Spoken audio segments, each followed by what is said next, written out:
Hello and welcome to Weather Daily. Once again, it's February 4th, Wednesday night. It's going to be a cold one too. I'm meteorologist Ray Foreman. This is meteorologist Brett Scott here with us. And fortunately, the cold is starting to leave the four states for a while. Oh yeah, thankfully. The culprit behind it is this large-scale upper-level wave that's amplified today, and that's only essentially reinforced the cold air at the surface. But behind me, essentially over the western United States, we got an upper ridge that's really going to be building in from the west, and that's going to really help us out with those cold temperatures. That'll make a difference in our forecast this week for sure. Look at how things change. We had that trough across the four states today. As we head through Saturday, even into the weekend, as he mentioned, that ridge out west really expands and starts to cover up the southern plains. This is going to have a remarkable impact on temperatures too. Yeah, so we'll likely start to see those temperatures. Tomorrow they should be getting into the 50s.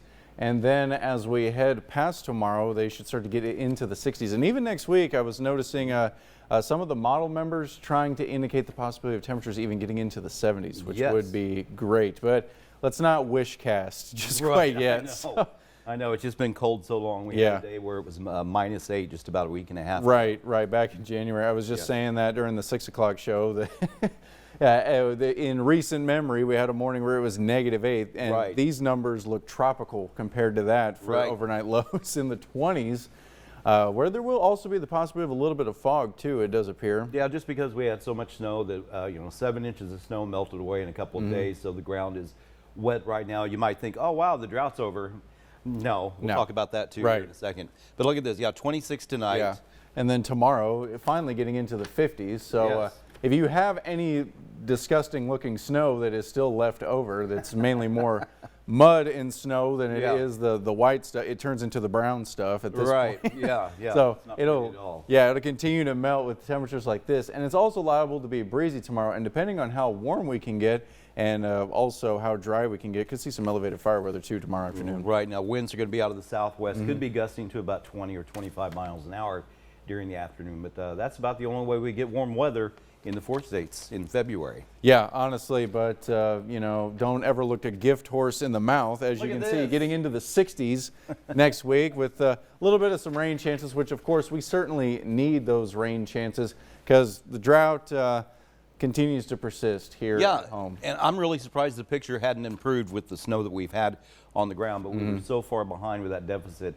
going into the winter months that we still have drought across the area. Oh yeah. In fact, it's considered a severe drought across much of Jasper County, Newton County, back into the Grand Lake area. We're looking at severe drought here as well, and still some moderate drought across the rest of southeast Kansas too.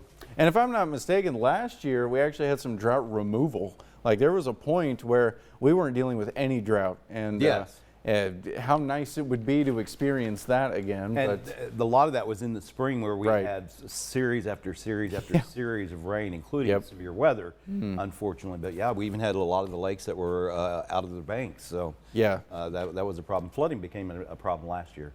Totally different story right now, though. Yeah, I mean, that's the case with the four states. There's no half measures. You're always getting something extra. There's never anything that's just benign and average. And of course, that even goes with the drought, where we're likely to continue to see that persist through the month of February and even seasonally, which goes until April, the end of April, actually.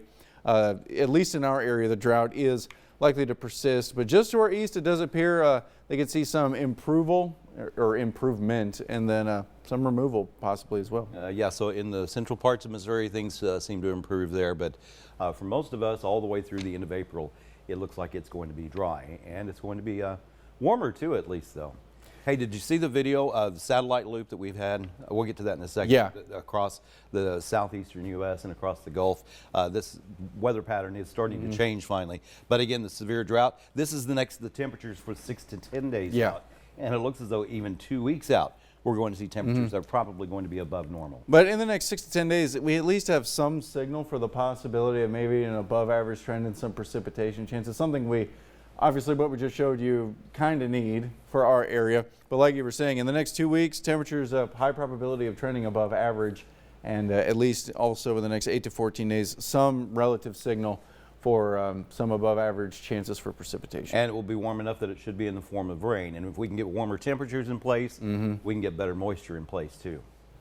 Yeah. You want to take a look at this video now? Yeah, let's take a look at that video. Yeah, this one here is really cool. And Wow. I'll let you take this because those are known as cloud streets Yeah. as well, but it has a more technical name. And you can just see the clouds forming right over Yes. the water. Yes, horizontal convective rolls is what these are called. So we've actually seen these in our area. I've pointed them out on satellite imagery before. You really get these with very strong winds.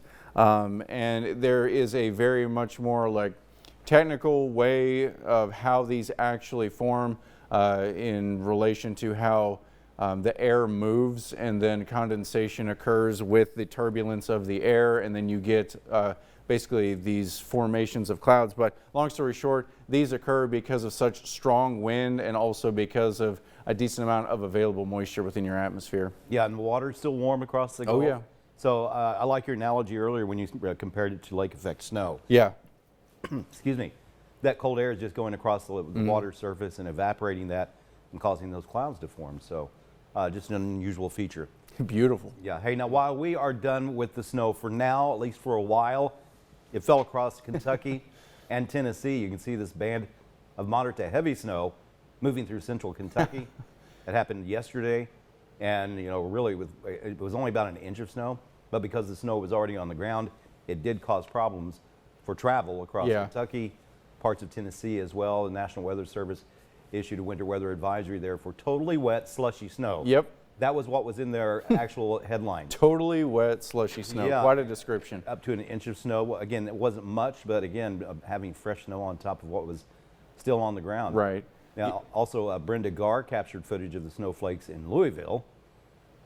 And Those are big flakes. yeah, big fluffy flakes. So there. what's likely going on there, they're so large because you're actually getting several different flakes clumping together as they descend in the atmosphere because it's just so wet. So they're essentially hitting each other and then sticking together and then falling as clumps.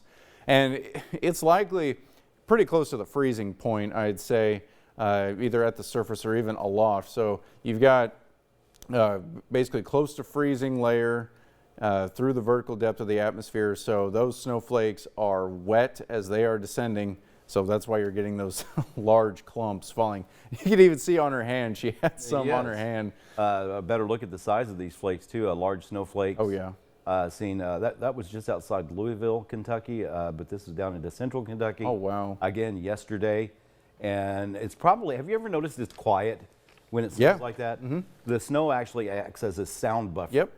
And really, it just looks so peaceful when it's falling like that. As long as you don't have to go anywhere. Right. You can see it up against the lamp post there in Danville. And the snow continued to fall last night. Wintry mix of snow, sleet, and rain across eastern and central parts of Kentucky. Well, you say, as long as you don't have to worry about going anywhere, but honestly, if you got a four-wheel drive, it's pretty fun. As long as you give yourself enough braking distance. Yeah, that is true. Or you find a good place to do some donuts. Yeah. Hey, now here's some video of some southern white rhinos in Knoxville, Tennessee. Zoo Knoxville actually shared this. That's Milo, Ranger, Gus, and Liam in their wintry enclosure.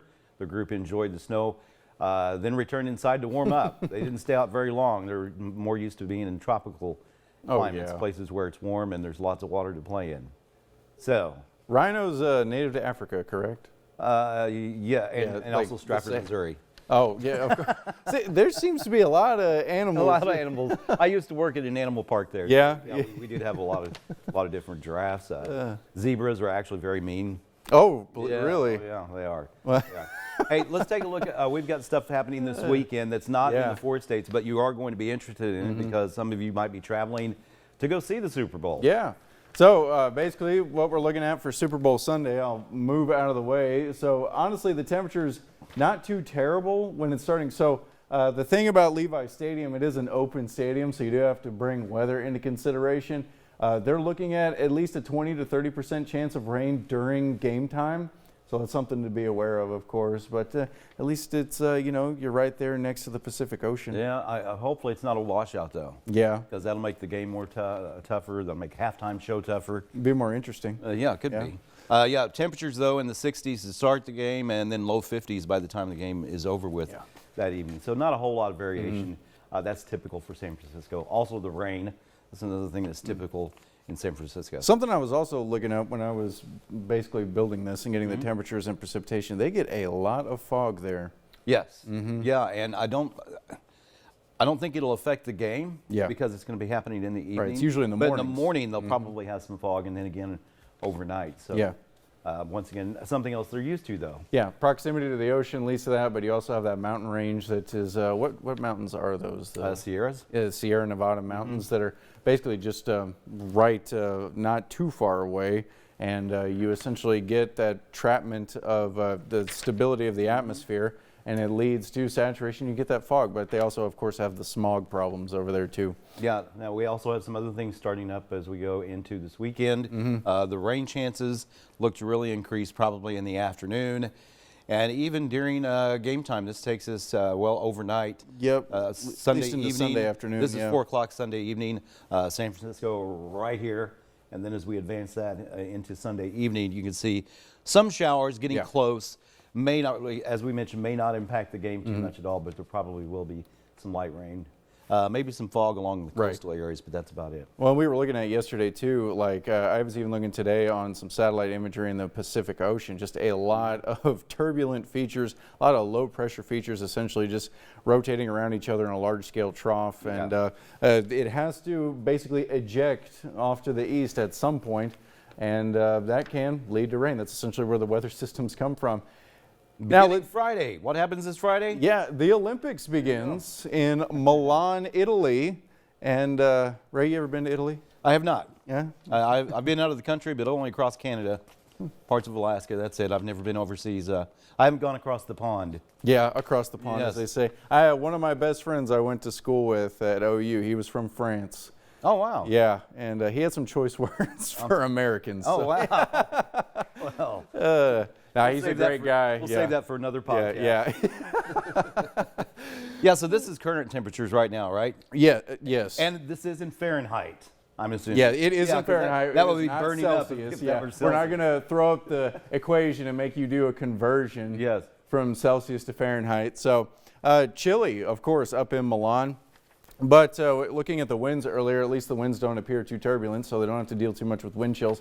Now, if we want to look at some upper-level flow patterns, they are expecting some rain in Italy over the next couple of days, and it does appear to be from some waves that are going to move through. So I use this map for the continental United States as well, and you'll notice there at least is a bit better of a gradient between these purples and the oranges. So you have to understand that Europe is technically higher in latitude than the continental United States. Believe it or not, the United Kingdom is the same latitude as Alaska.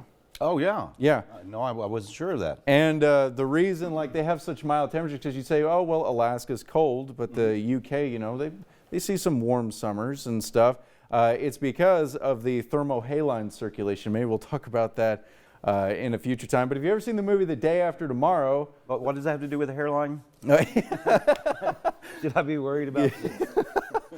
But the movie The Day After Tomorrow, that disaster happens because of the shutdown of that circulation. It is a transport of warm Gulf waters from the Gulf of Mexico and the lower latitudes up to basically the North Atlantic, up by Greenland in the United Kingdom, where the water essentially cools and increases its density, descends in the water descends in water, and then comes back to the equator to then warm up again. The atmosphere has similar circulations, and of course you can enroll in my class, and we'll talk more about that, and I'll make you derive some horrible equations.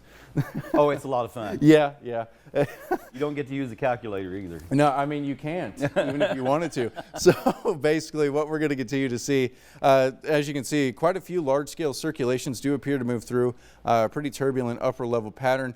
In terms of cloud cover, looks to stick around quite a bit across Italy and even the Mediterranean Sea. But it could break as we head into Friday, which is when the games officially begin. Also, it does appear, especially when I was looking at basically reflectivity maps, you'll notice the snow here. Milan does appear to be in pretty close proximity to the Alps. Yes. So that's pretty cool, just to be able to see that cutoff. If anyone is familiar with the Punic Wars and Hannibal, where they use elephants to cross the Alps. This is the history lesson portion of the show. So it's math, history. Yeah. Brett brings it all. So the Alps actually surround the northern portion of Italy, and it almost acts as a natural barrier to Italy itself. It's pretty interesting. But as you can see, they're expected to get quite a bit of rain as we go through Thursday. But then Friday, looks like they might see a reduction in that and hopefully get some clearing up so it won't affect any of the games. Right. And again, as far as the rain goes, it looks like mainly Friday night. Mainly Thursday, actually. Oh, Friday, right before the games. Okay. Yeah, Friday's not looking too bad. Hopefully it can stay pretty quiet out there in Italy.